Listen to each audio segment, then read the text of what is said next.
الحمد لله رب العالمين والصلاة والسلام على سيد المرسلين وخاتم النبيين سيدنا وحبيبنا محمد وعلى آله وصحبه أجمعين ومن تبعهم بإحسان إلى يوم الدين. با سلام و درود خدمت شما بینندگان عزیز، هر جا که هستید براتون اوقات خوبی را آرزو میکنم. خداوند در قرآن کریم فرمود یا ایها الذین آمنوا ارکعوا واسجدوا واعبدوا ربکم وافعلوا الخیر لعلکم تفلحون.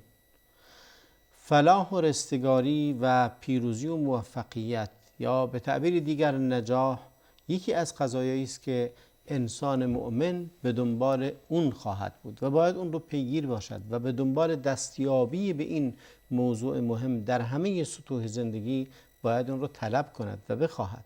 ما باید خواهان نجاح باشیم و راههای نجاح و موفقیت رو بریم تا به اون دست یابیم. خداوند در ابتدای سوره بقره هم بعد از اینکه اوصاف متقین رو گفت فرمود اولئک علی هدی من ربهم و اولئک هم المفلحون. مفلح یا فلاح و رستگاری و موفقیت و نجاح چگونه به دست میاد؟ راههای اون کدوم هست و چه قوانینی بر نفس بشر حاکم است تا بتونیم به اون مرحله از موفقیت برسیم؟ وقتی که سخن از موفقیت میشه یعنی موفقیت در همه کارها، تاجر در تجارتش، کاسب در کسب و کارش، کشاورز در کشاورزیش و عابد و زاهد و هر کدوم در یه مسیری، دعوتگر به راه خدا در مسیر خودش، همه باید به اون موفقیت مطلوب برسند. ولی یک موفقیت وجود داره که شامل همه انسانهای مؤمن می شود و اون هم موفقیت در میدان نفس و روح و روان آدمی است. مهمان گرامی برنامه جناب شیخ محمد رسول هاشمی هستند. عرض سلام دارم خدمتتون و از اینکه قبول زحمت فرمودید بسیار متشکرم. با بینندگان سلام علیکم بفرمایید. بله. بسم الله الحمد لله والصلاة والسلام على سیدنا رسول الله و علی آله و اصحابه و من والاه. اما بعد، من خدمت شما آقای استاد زرابی عرض ادب و احترام و سلام دارم و همچنین خدمت بینندگان عزیز و ارجمند و از خداوند توفیق و خواستارم که به همه بینندگان این توفیق رو بده که همیشه در زندگی موفق و پیروز باشن و رستگار باشن. ما در هفته گذشته هم خدمت شما بودیم، در بحث نجاح و موفقیت صحبت کردیم و بیشتر پرداختیم به نشانه‌های موفقیت. مقداری در اهمیت اون صحبت کردیم، بعدم نشانه‌ها و علامت‌های اون رو گفتیم. امروز اگر مناسب بدونید در باب علت‌ها و اسبابش رو بگیم. چه اسبابی منتهی میشه به اینکه انسان موفق بشه در کارش؟ چه کار دنیایی باشه یا کار دین باشه؟ چه کاری که مرتبط به جسم انسان و ظاهر انسان و دنیای انسان میشه یا اونی که مرتبط به روح انسان و معنویات انسان میشه؟ شروع میکنیم از اسباب و علت‌ها. بله. قبل از اینکه به اسباب علت بپردازیم، در قرآن کریم کلمه نجاح نیومده که مثلا ما به دنبال کلمه نجاح باشیم، بلکه دو کلمه مترادف اومده، یکی فوز هست یکی فلاح. کلمه فوز تقریبا در بیشتر از 20 مورد در قرآن ذکر شده و فلاح حدودی بیشتر از 40 بار. بسیار. و این فلاح یا فوز همون رستگاری و همون پیروزی و همون نجاح است. اما اسبابی که باعث رستگاری انسان میشه و باعث پیروزی انسان میشه، مهمترین عاملش اخلاص و تقوای الهی است. اخلاص و تقوای الهی بسیار مهم و اساسی است در هر کاری. اسلام برای نجاح و برای به پیروزی رسیدن یا به موفقیت دست یافتن هر کاری از انسان مسلمان خواسته که اخلاص داشته باشه در کارش. چون هر کاری که در اون اخلاص نباشه مقطعی است و راه به جایی نخواهد برد.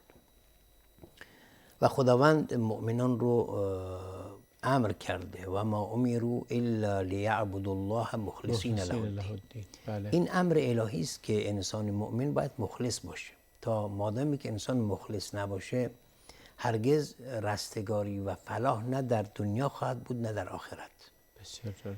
پس مسئله مهم اینه که ما در هر کاری باید اخلاص داشته باشیم، چه کار دنیوی باشه چه کار اخروی. مثلا شمایی که اونی که مهندسه، اونی که تاجره، اونی که پزشکه، اگر در کارش مخلص نباشه، در کارش غشاشی باشه و در کارش غش و دروغ و فریب باشه، خب باعث میشه که بسیار به مردم و حتی به اجتماع ضررهای جبران ناپذیری وارد بکنه. بله. اونی که مثلا مهندسه و در کارش غش و خداع هست، خب وسیله که میسازه وسیله نابابی و نادرستی میسازه که باعث میشه که دیگران متعذی بشن یا متضرر بشن، یا حتی بعضی مواقع است که ممکنه جان اون طرف از دست بره. اون مهندسی که یا اون کارخونه‌ای که ماشین سازی هست، ماشینی میسازه، اگر واقعا درست نسازه این وسیله رو، خب باعث به قتل رسیدن خیلی ها ممکنه، منجر به قتل رسیدن خیلی ها ممکنه بشه. یا اون پزشکی که واقعا مخلص نباشه، یا اینکه یعنی تعریفی که در اخلاص از اخلاص جناب عالی میدید در مورد کارهای دنیوی این هست که انسان تماما اون چی که میدونه، اون چی رو که درست میدونه نسبت به اون شرکت، نسبت به اون مؤسسه، نسبت به اون کاری که داره انجام میده، بدون غل و غش، بدون هیچ کوتاهی کم و کاستی اون رو انجام بده. بله. بله. حالا مثلا اگر ما این کار رو درست انجام، یا معلمی که واقعا اون اخلاص رو نداشته باشه و فقط شاگرداش رو با تقلب یا با نمره دادن قبول بکنه، خب این اون فقط هدفش این بله. باشه که تایم کاری رو تمام بکنه. پس اینها واقعا یک لطمه جبران ناپذیر بر پیکر جامعه وارد میشه. درست. پس ما باید اولین چیز اخلاص داشته باشیم و تقوای الهی. خداوند در قرآن کریم میفرماید و من یطع الله و رسوله و یخشى الله و یتقه فاولئک هم الفائزون. بله. پس مرحله اول اینه که انسان اطاعت از امر الهی بکنه، اخلاص داشته باشه و امر رسول خدا صلی الله علیه و سلم اطاعت بکنه و تقوای الهی داشته باشه و خدا ترس باشه. بله. اینها رستگار هستن و از جمله کسانی هستن که پیروز هستن، هم در دنیا و هم در آخرت. در امور دنیوی موفق هستن. مثلا تاجری که مخلص هست، راستگوست، خب هم در تجارتش موفقه و هم در آخرت موفقه. التاجر الصدوق مع النبیین و الصدیقین و الشهداء. پیامبر صلی الله علیه و آله میگه که تاجری که صادق باشه، راستگو باشه، درست باشه، در تجارتش غل و غش نباشه، مثلا اون جنسای چینی رو مثلا مارک ژاپنی یا مارک ایتالیایی نمیزنه، خب این صادق هست، به درستی به یا مواد غیر اصلی نمیبره یا مواد مغشوش به کار نمیبره. خب این واقعا در ردیف پیامبران و صدیقین و شهدا خب در فردای قیامت. پس اخلاص و درستی در اسلام خیلی اهمیت داره که انسان در کارش درست باشه، در کارش اخلاص داشته باشه، نیتش برای خداوند باشه، خالص برای خداوند باشه، در عباداتش هم همین گونه. یا که خداوند در امور دین هم همین. بله. رسول خدا صلی الله علیه و آله میفرمایند انما الاعمال بالنیات. هر عملی بسته به نیت انسانه. ببینن نیت انسان چگونه است. این نیت اگر خالصانه باشه خب مورد پذیرش هست. درست. در حدیث قدسی ما داریم که خداوند میفرمایند که انا اغنی الشرکاء عن الشرک من اشرک فی من غیری ترکته و شرکه. یعنی خداوند بی‌نیاز از این که مثلا ما برای شریک قائل بشیم، در عبادات توسل بجوییم به کسانی دیگر. خداوند می‌فرماید هر کسی برای من شریک قائل بشه در عملش، من اونو عملش رها می‌سازم با اون شریکش، یعنی واگذارش می‌کنم به شریکش، به اون کسی که برای من قرار داده و با من شریک قرار داده. پس عمل در اسلام، اون عمل دینی که ما انجام میدیم باید خالی از ریا باشه، خالی از هر گونه غل و غش باشه، خالی از هر گونه تعلقات قلبی به دیگران باشه. باید این تعلق وابسته به خداوند باشه. بله درست. بسیار جالب. پس اولین سبب میتونه اخلاص باشه، اخلاص در دین یا در دنیا فرقی نمیکنه. حتی اونی که متدین نیست، اونی که خداپرست هم نیست، اگر در کارش اخلاص به خرج بده و خالصانه همه انرژیش رو برای اون کار بذاره، قطعا نتیجه میگیره و موفق میشه. امروز هم نمونه های خیلی فراوانی داریم. چقدر انسان هایی داریم که مسلمان نیستند ولی در کارشون موفقن، در تربیت بچه‌هاشون موفقن، در اینکه کشف و اختراعی که میکنن موفقن، در خدماتی که به مردم میدن موفقن. علت اصلیش همین است که مخلص هستن در این کار. این گونه نیست که با غل و غش و دروغ و دوز و کلک وارد بشن. هر جا که دروغ و دوز و کلک هست میبینیم در اونجا فشل میاره، در اونجا شکست میاره و موفقیتی به وجود نمیاد. مثال این هم فراوان است. شما سربازان یا لشکریان رو نگاه کنید که هر لحظه به فکر فرارن، با لشکریان دیگری که تا پای جان ایستادن و مخلصانه دارن دفاع میکنن. این دوتا با هم متفاوتن.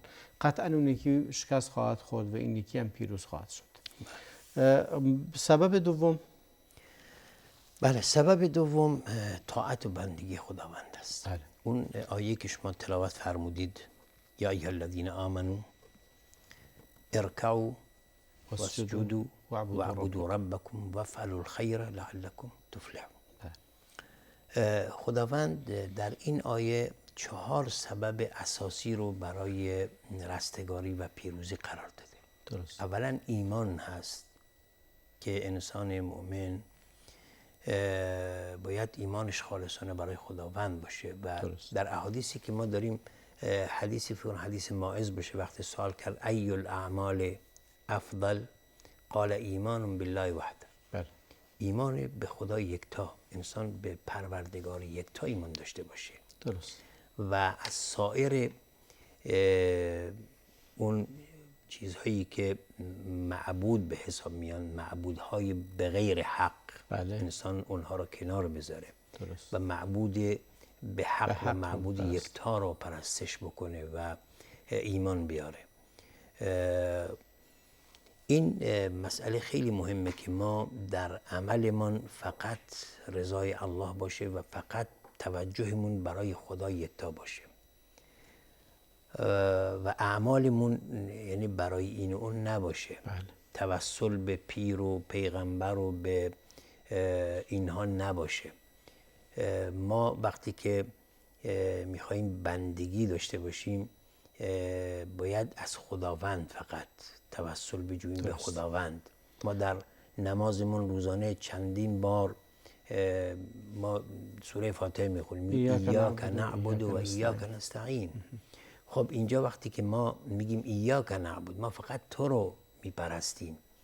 خب تو رو میپرستیم فقط یعنی الله یکتا رو میپرستیم. بله. خب در اینجا ما باید توجهمون فقط به یک ذات اقدس الهی باشه، فقط و فقط. و ما بقی رو اصلا توجهی به اونها نداشته باشیم، چون همه زائل و باطل هستن. پس طاعت و بندگی خیلی مهمه و یکی از مصادیق این طاعت و بندگی رکوع و سجود هست. انسانی که رکوع میکنه و راکع هست، این دلالت بر خضوع و فروتنی اون طرف نسبت به مقابل هست، نسبت به اون الله تبارک و تعالی است. و به همین خاطره که دین اسلام هرگز اجازه نداده که ما به غیر از برای خدا رکوع یا سجودی بکنیم. بله. و رسول خدا صلی الله علیه و سلم نهی فرمودند که هرگز هیچ کس اجازه نداره که برای کسی رکوع یا سجود بکنه به جز الله تبارک و تعالی. اجازه بفرمایید توقفی میکنیم، برمیگردیم خدمت شما. بینندگان عزیز با ما بمونید، یک توقفی میکنیم و برمیگردیم و ادامه مبحثمون با شیخ محمد رسول هاشمی.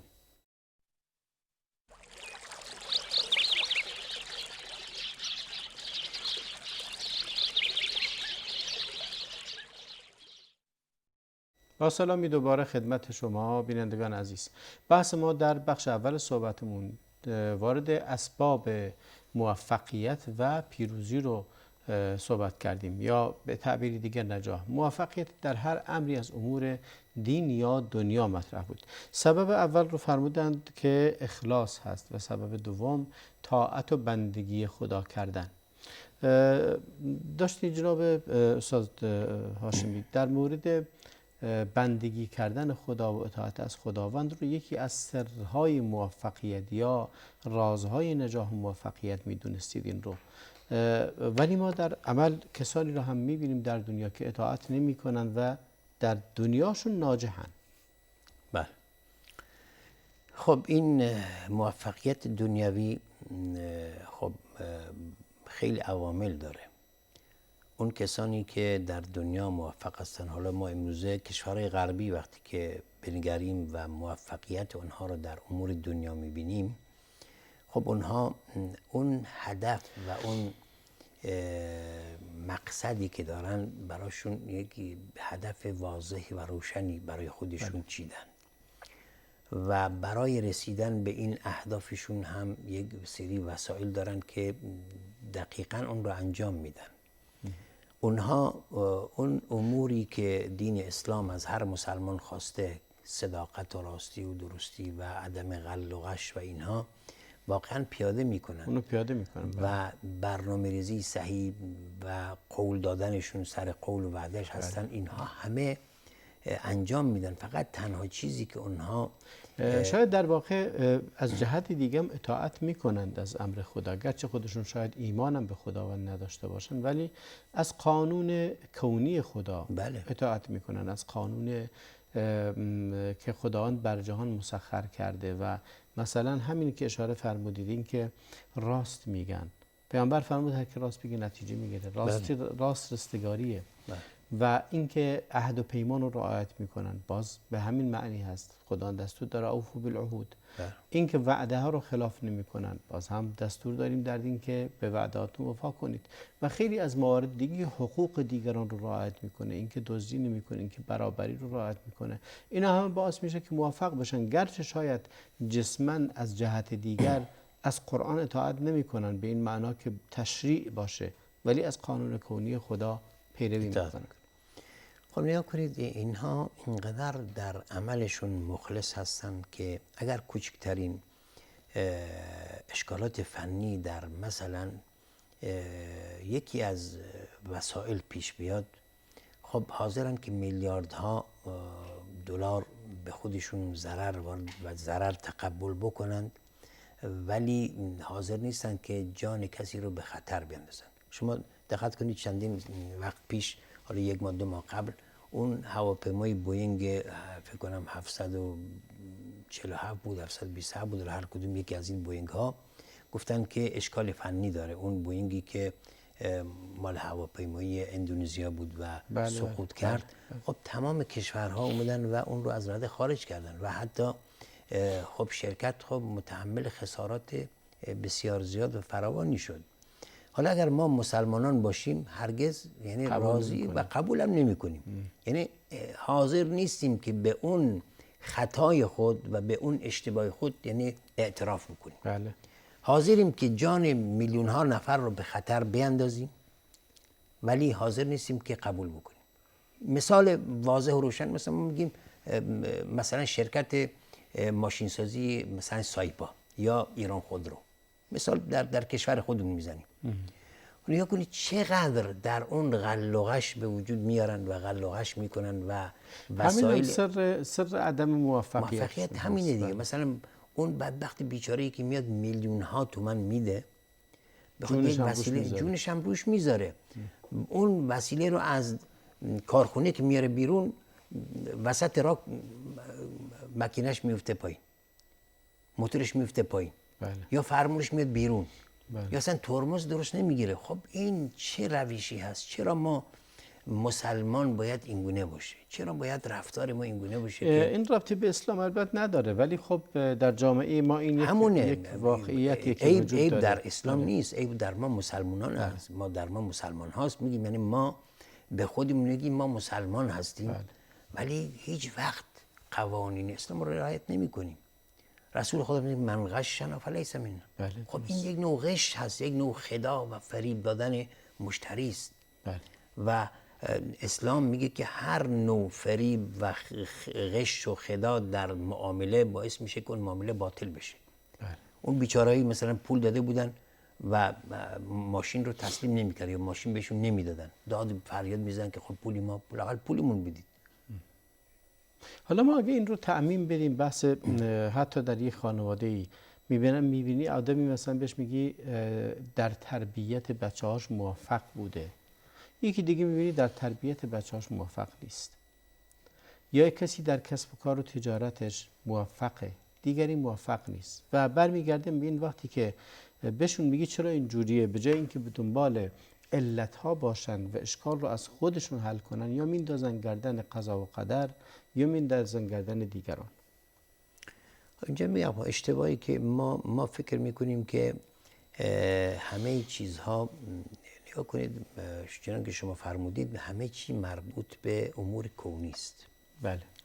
خداوند مقدر کرده، قانون گذاشته و به شما گفته که این قانون رو دنبال کن. بله. اگر این قانون دنبال بشه شما به موفقیت خواهید رسید. و راه و روش درست نگاه کنید، خداوند میفرماید که قل هذه سبیلی، به پیامبر میفرماید قل، به ای پیامبر به مردم بگو که این راه دعوت منه. بله. این راه منه. قل هذه سبیلی ادعو الی الله علی بصیره انا و من اتبعنی. در جای دیگه میگن ولا تتبعوا السبل فتفرق بكم من سبیله. متاسفانه ما راه راست رو رها کردیم، دنبال بیراه ها هستیم. بله. خب کسی که به دنبال بیراهه میره خب نهایتا سقوط میکنه. درست. پس ما اگر میخوایم که به موفقیت برسیم باید راه اسلام رو انتخاب بکنیم.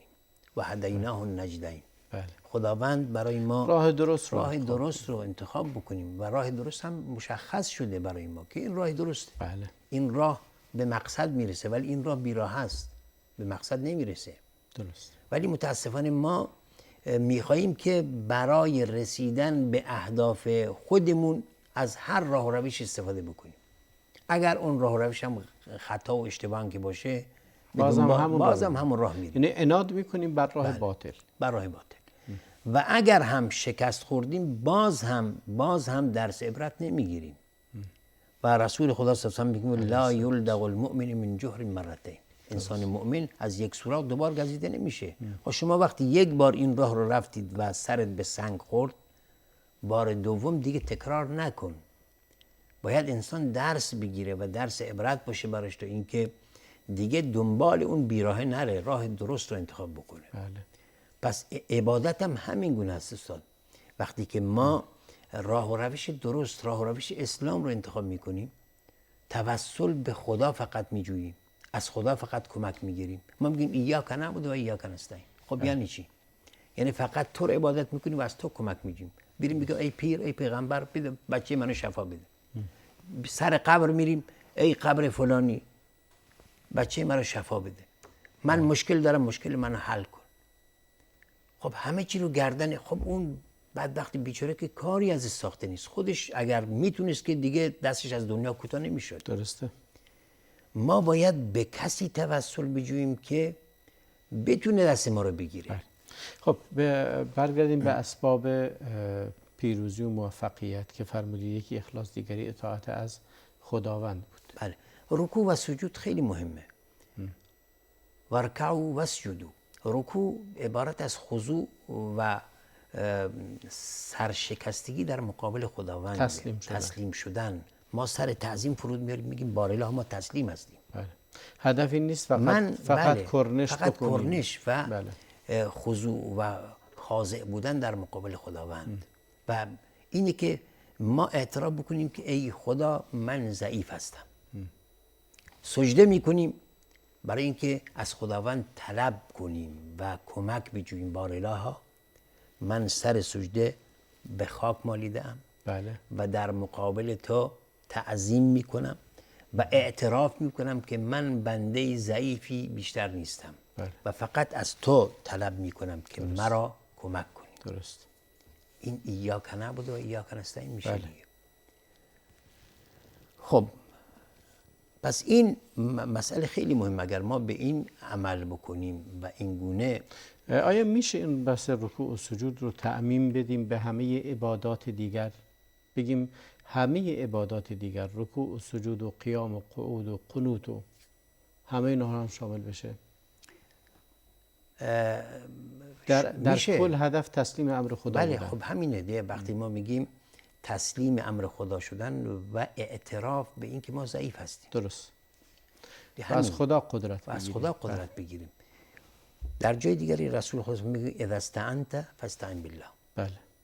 وقتی که کمک میطلبی از خداوند بخواه. بله. احساس عجز و ناتوانی نکن. بله. تو خدایی داری که یعنی تمام حل مشکلات به دستشه. درست. تو نگو که مشکل من بزرگه، بگو خدای من بزرگه. بله. من خدای بزرگی دارم که تمام این مشکلات رو برای من حل میکنه. بله همینطوره. لا حول ولا قوة الا بالله. این رسول خدا صلی الله علیه و آله میگه کنزی از کنزهای بهشته. جالب. یعنی گنجینه ای از گنجینه های بهشته. گفتن لا حول ولا قوة الا بالله. نیا کنید وقتی که یکی از صحابه اومد نزد رسول خدا و گفتن ای رسول خدا پسر من همراه شما بودن جهاد و برنگشتن. بله. شاید اسیر شدن. شما چه امر میفرمایید؟ رسول خدا صلی الله علیه و آله فرمودند که برید و فقط بگید لا حول ولا قوة الا بالله. اومد و همسرش گفت که رسول خدا چه امر فرمودند؟ گفتن که رسول خدا فرمودند که شما فقط بشینید لا حول ولا قوة الا بالله. میگه از سر شب نشستیم برای گفتن لا حول ولا قوة الا بالله تا اینکه خوابمون برد. جالب. خوابمون برد دیدیم که داره در میزنه.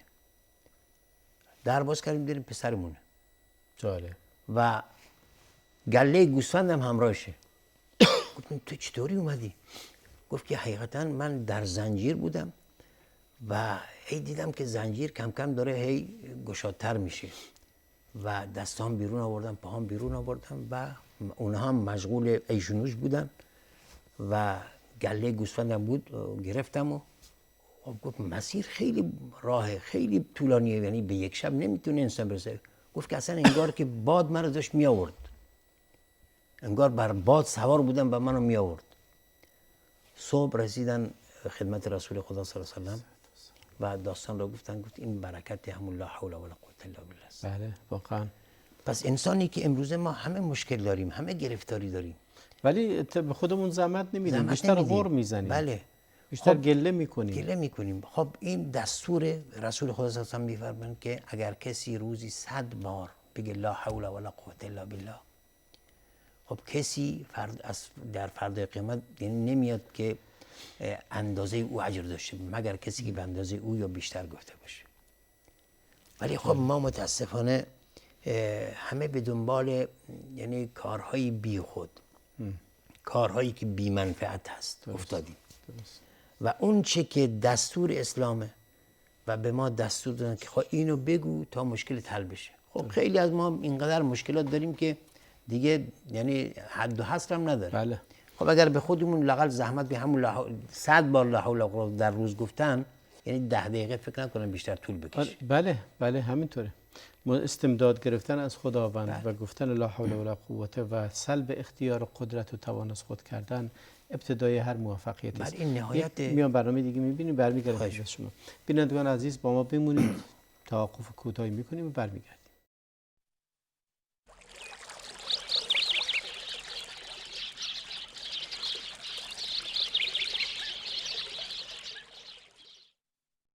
با سلامی دوباره خدمت شما بینندگان عزیز.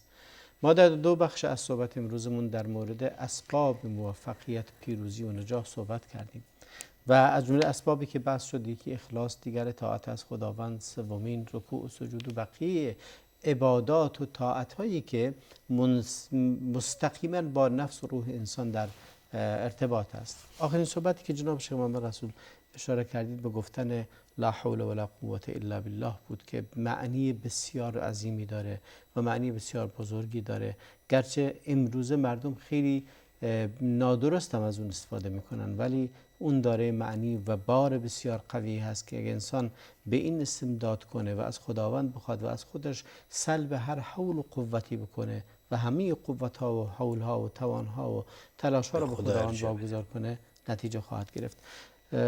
میفرمودید در بحث اسباب دیگری اگه وجود داره برای موفقیت؟ یکی از اسباب دیگر نجاح و پیروزی فعل خیرات هست. بله. وفعل الخیر، کار نیک کردن. بله، کار نیک کردن. نگاه کنید، عبادت یک عملی است که مردودش شخصیه. بله. یعنی کاری است که بین بنده و خداست و فقط منفعتش به خود انسان برمیگرده. ولی خیر و کارهای عامل منفعه و کارهای خیر انجام دادن، مردود اون مردود جماعی است و مردود برای سایر مردم هست. منفعتش به دیگران هم میرسه. یعنی خودت که استفاده میکنی دیگران هم استفاده میبرن از اون. درسته. و به همین خاطره که گفته میشه که در حدیثی واقعا رسول خدا از رسول الله صلی الله علیه و آله سوال شد من هم خیر الناس، یا من خیر الناس، یعنی چه کسانی بهترین مردم هستند؟ رسول خدا صلی الله علیه و آله فرمود خیر الناس انفعهم للناس. بله. بهترین مردم کسانی هستند که به مردم نفع میرسونند. درست. اینه که من بگم مثلا من انسان خوبی هستم، فقط طاعت و بندگی میکنم، این بهش نمیگن خوبی. بله. این خوب بودن نیست. درست. چون فقط این اگر بگیم مثلا مغرور بودن هست، انسان به خودش غره شدن هست یا به عبادتش غره شدن هست که مثلا من مغرور بشم که من انسان خوبیم، نماز میکنم، روزه میگیرم، حج میرم، زکات میدم. خب اینا که وظیفه انسانه. بله. وظیفه دینی هر انسانه. اگر شما کاری بکنید که دیگران نفعی بهشون برسه، این واقعا انسان خوب بهش میگن. درست. انسان خوب به این گفته نمیشه که فقط نماز بکنه و تو مسجد باشه و فقط عبادت بکنه. بله. انسان خوب اینه که دیگران هم از کنار او نفعی بهشون برسه.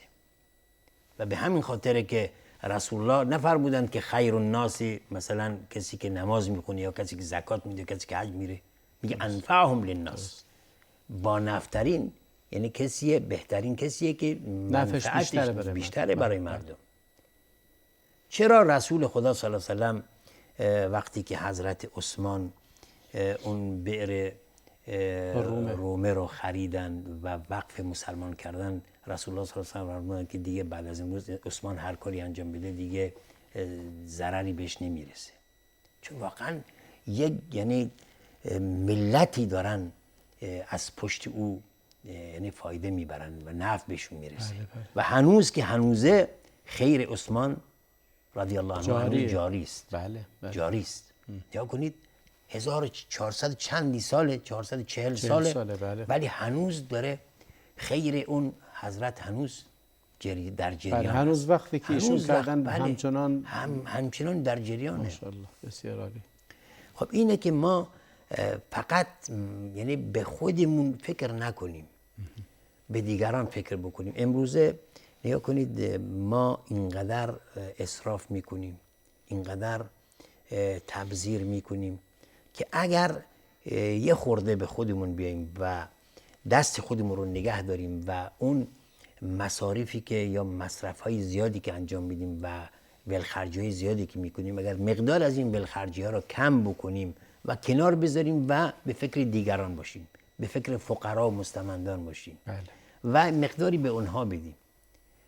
نگاه در ماه مبارک رمضان در افطاری ها چقدر اسراف میشه، چقدر زیاده روی میشه و چقدر انواع و اقسام خوراکی ها درست میشه. درسته. در سفره مثلا روزه داران. اسلام نگفته که در هنگام روزه داری شما هنگام افطاری این همه زرق و برق و اینها به خودتون چیز بکنید، درست بکنید و این همه غذا. هدف اینه که ما به تقوا برسیم. بله. لعلکم تتقون. یعنی ما به تقوا، به خدا ترسی برسیم. گرسنگی بکشیم و خدا ترس بشیم و به فکر دیگران باشیم. نه فقط به فکر شکم خودمون باشیم که افطاری که رسید دیگه پر کنیم که دیگه نای نفس کشیدن نداریم. وقتی که میفرماید که افعلوا الخیر شامل همه خیرها میشه یا مقصود فقط صدقه دادن؟ نه تمام خیر.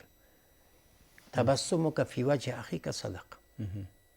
نیا کنید بعضی وقتا میشه که انسان ممکنه خیری میکنه، لا تبطلوا صدقاتکم بالمن والاذی. خیلی هستن که صدقه میکنن، صدقه میدن، ولی اینقدر منت میذاره که اون بدبخت فقیر شکسته خرد میشه. این هیچ ارزشی نداره. خداوند میگه لا تبطلوا صدقاتکم بالمن والاذی. در چه میگه قول معروف بله و مغفرة خیر من صدقه یتبعها اذی. بله. همون شما مثلا یه فقیری میاد پیشت، اگر مثلا نداری یعنی سرفکندش نکن، یعنی با تندخویی باش برخورد نکن. و اما السائل فلا تنهر. بله. یعنی یک گفتار، یک سخن خوب و شیرین باعث میشه که اینقدر در دل این جا بیفته که اصلا اون ندادن تو اصلا براش مهم نیست. درست. ولی شما مثلا ممکنه هزاران درهم بهش بدی، ولی یک حرفی بهش بزنی که اصلا دیگه اون دادن تو مثلا هیچ ارزشی نداره. دقیقاً. رب قول، میگه مثال عربی میگه رب قول اشد من صول. بعضی گفتارها هست که یعنی اثرش از زدن هم بدتره. از شلاق زدن هم بدتره. بله بله. شلاق مثلا اثرش ممکنه 1 ماه 2 ماه 3 ماه برطرف میشه، ولی یعنی زخم زبان هرگز از بین نمیره. بله. یعنی همیشه در دل انسان این خراش رو به وجود میاره، همیشه به یاد انسان میفته. ولی اون ضربه زدن یا اون کتک خوردن انسان ممکنه فراموش میکنه. درسته. با مرور ایام. درسته. خب سبب‌های دیگری هم هست؟ بله، از اسباب دیگر اگر خیلی جمع جورتر رو. بله.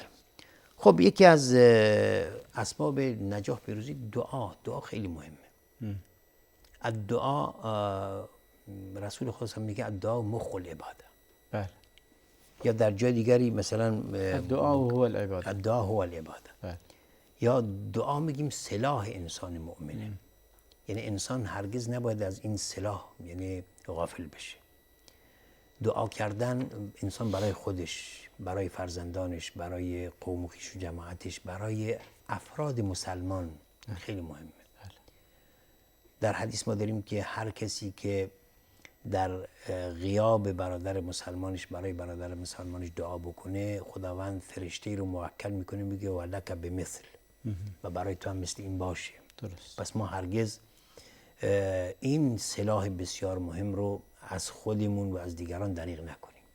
در نمازهامون، در بعد از نمازهامون دعا بکنیم، برای اصلاح فرزندان خودمون دعا بکنیم، برای رسیدن. این هم زیاد هست، این خیلی زیاد هم در زمان پیامبر اکرم که دعا منتهی به موفقیت شده. وقتی که در جنگ بدر هست فکر کنم پیامبر اینقدر دعا میکنند که تا اینکه رداشون از شونه هاشون میفته و حضرت ابوبکر میگن که یا رسول الله دعای تو استجاب میشه بس. خب پیامبران دیگر وقتی ما میگیریم داستان پیامبران که خداوند در قرآن برای ما ذکر کرده، حضرت زکریا وقتی که میگه رب لا تذرنی فردا، خب دعا میکنه میگه بارالله ما رو تنها نذار، یک ذریه به من بده. خداوند بشارت بهش میده انا نبشرک بغلام اسمه یحیی. بله. حضرت ایوب با اون بیماری که 15 یا بیشتر طول کشید، 15 سال بیشتر طول کشید و تمام اون فرزندانش و مالش و صحتش همه رو از دست داد. ولی خداوند یعنی فاستجبنا له و خداوند دعاش رو اجابت کرد و سلامتش رو بهش برگردون، فرزنداش رو بهش داد، همسرش رو براش سالم گرداند و بیشتر اموال بهش داد. و حضرت نوح فکر کنم گفتن رب انی مغلوب فانتصر.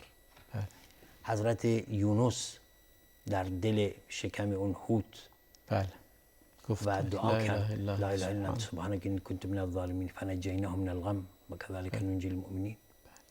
خب اینها همه به حساب درس عبرتی باید باشه برای ما که این دعا رو هرگز دست کم نگیریم.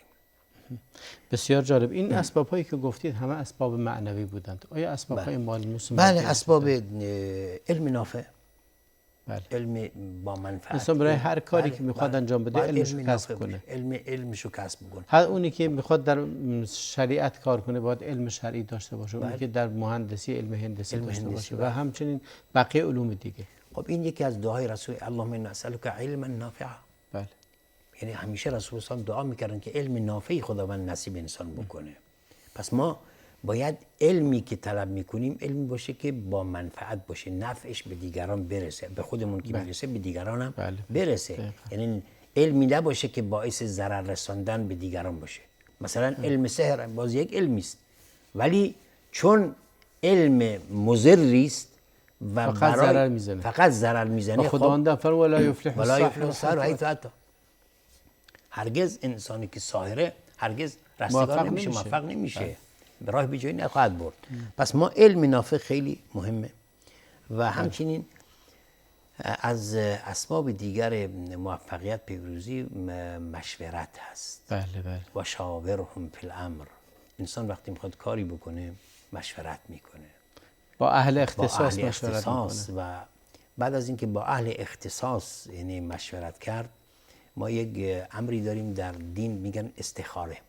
یعنی طلب خیر کردن از خداوند. درست. برای هر کاری انسان میخواد ازدواج بکنه، ماشین بخره، خونه بخره، هر کاری سفری میخواد بره، طلب خیر میکنه از خداوند. استخاره طلب خیر کردن از خداوند. بار الله اگر این امر میفهمی که برای دین دنیا آخرت من خوبه، مرا موفق کن. اگر میفهمی که برای دین دنیا آخرتم مضر هست، پس مرا منصرف کن و هر جا که خیره مرا اونجا توفیق بده. پس اینم خیلی مهمه که ما نباید از اون چشم پوشی بکنیم.